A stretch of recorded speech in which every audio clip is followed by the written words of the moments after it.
خود ہی، اور بلا وجہ ابو ہریرہ رضی اللہ تعالیٰ عنہ قال قال رسول اللہ صلی اللہ علیہ وسلم، ایک حدیث سناتا ہوں آپ کو، مشکات میں بھی ہے، شاہ بخاری میں بھی حدیث ہے، غور سے سنیں کہ کس طرح ہم نیکیوں برباد کرتے ہیں، اور مشکل نہیں ان پر ہم ختم کرنا۔ ابو ہریرہ رضی اللہ عنہ ہیں نبی کریم صلی اللہ علیہ وسلم نے ارشاد فرمایا، قال رسول اللہ صلی اللہ علیہ وسلم ایاکم حسدا، حدیث سنیں، ایاکم حسدا فإن الحسد تأكل حسنات،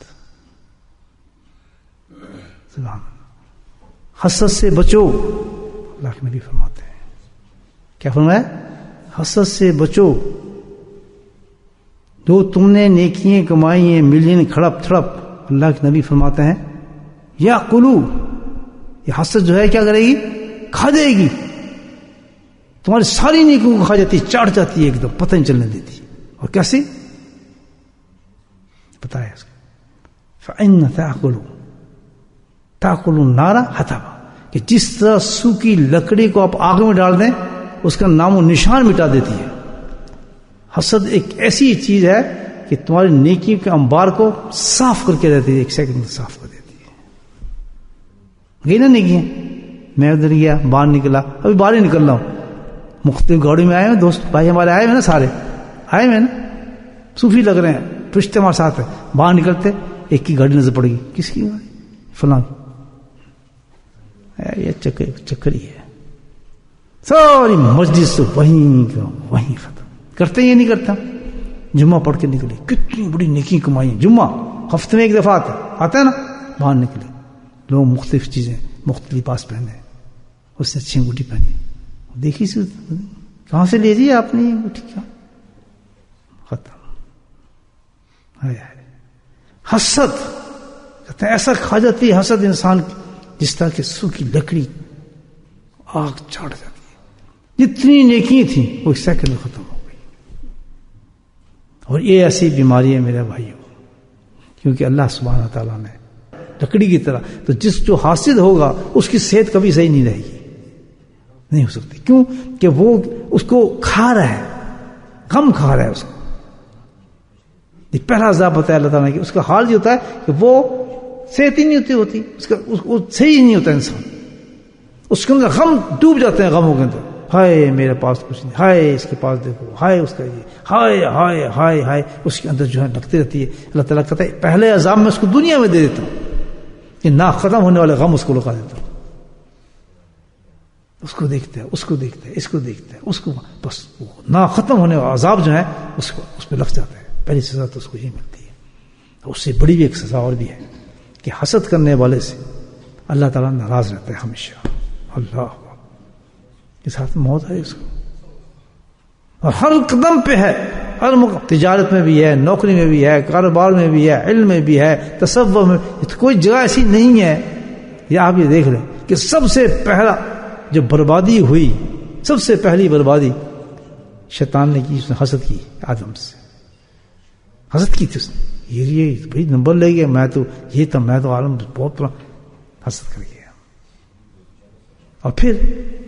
حسد سے ایک اور چیز رکھیں، اللہ تعالیٰ فرماتا ہے حسد سے یہ ہے کہ ایک تو اللہ ہی ناراض، اور اس کے بعد کیا ہے کہ اللہ سبحانہ تعالیٰ اس سے اچھے کاموں کی توفیق ختم کر دیتے ہیں۔ کرنی چاہیے حسد تو کانوں کو ہاتھ لگایا دے، اس سے توفیق کو ختم کر دیتے ہیں کہ وہ عورت وہ مرد کبھی بھی اچھے کام کر ہی نہیں سکتا، اللہ دروازے بند کر دیتے ہیں اس کو، یہ نہیں کر سکے گا، چٹھی سی نظر آئے گا کرتے آپ کو، لیکن حقیقت میں کر نہیں رہا، وہ نیک کام نہیں ہوگا اس کو۔ اور اس کے بعد فرماتے ہیں کہ اس کے بعد یہ بھی ہے کہ اس حاسد کے ساتھ ایک اور بھی عذاب ملتا ہے اس کو، کہ فتنہ و فساد میں اس کو مبتلا کر دیتے ہیں، شر کے اندر سب سے آخری آیت ہے قرآن کی، دیکھیں جو ہم اللہ تعالیٰ کی، اللہ تعالیٰ من شر حاسد اذا حسد، اے میرے مولا حسد کرنے والوں سے بچانا۔ اللہ اکبر، فتنہ اور فساد میں جو مبتلا ہو جاتا ہے وہ کس طریقے سے وہ چیز اس کو ملتی نہیں ہے، جلنا شروع کرتا ہے، پھر اس کے ساتھ وہ تھوڑا دشمنی آ جاتی ہے، اس کے اندر دشمنی اختیار کرتا ہے، پھر وہ یہ کوشش کرتا ہے اس کی کسی طرح یہ چیز ختم ہو جو جس سے وہ حسد کر رہا تھا، یہ بھی کرتا ہے،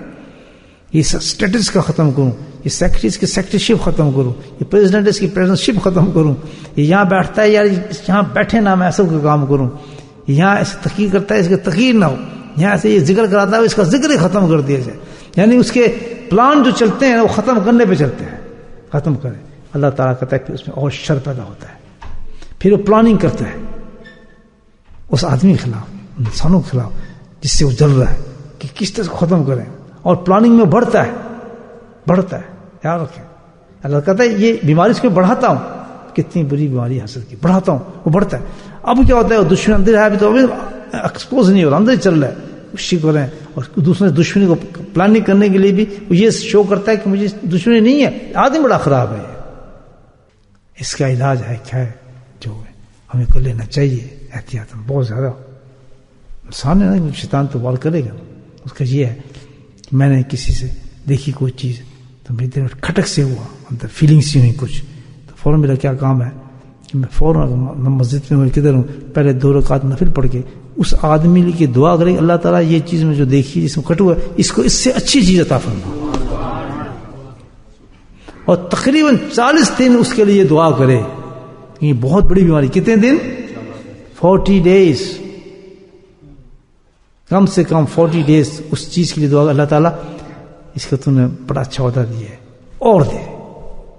میں کہتا ہوں کیسے جلتا ہوں، اللہ تو اور دے۔ بہت مشکل ہوگا حاسد کے لیے یہ بات کہنا،